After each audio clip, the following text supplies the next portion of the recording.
Let me tell you a quick story about the Titan Prometheus and why his legacy is associated not only with fire from the famous myth, but also with treachery. So Prometheus was a Titan. He belonged to the first generation of gods in ancient Greek mythology.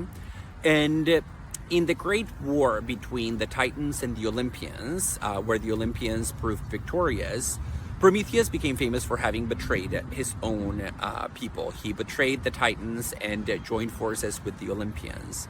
As a result, when the Olympians established their rule over the cosmos, it was Prometheus who was given the task by Zeus of creating the first humans.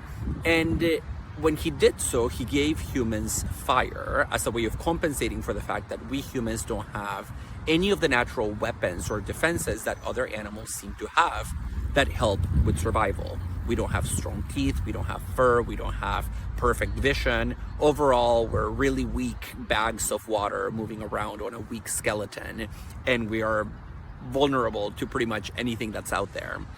And so, to make up for this lack, Prometheus gave humans, his creations, fire. Fast forward a little bit, there is some tension between Prometheus and Zeus that causes Zeus to take fire away from humans, which in turn causes Prometheus, in that very famous mythical scene, to steal fire back from the Olympians in order to give it back to humans. And so this is the first act of divine theft, an act that made possible human culture, human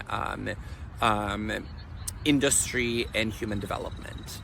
So Prometheus, this character, is the namesake for the French philosopher Gaston Bachelard's so-called Prometheus complex, a term that he uses in his book, The Psychoanalysis of Fire, where he talks about how our primary relationship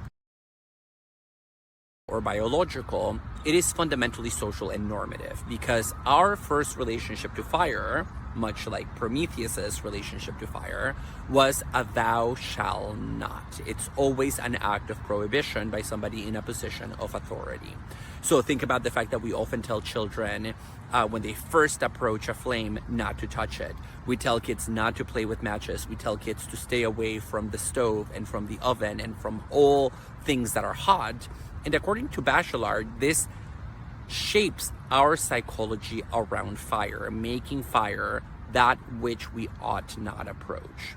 To think about how this might have created a fundamentally antagonistic relationship between humans and fire, check out episode 130 of Overthink on fire, where we talk about ancient Greek mythology, we talk about fires, including natural fires, and we also talk about Gaston Bachelard's psychoanalytic approach to thinking about fire as a universal metaphor for human thinking.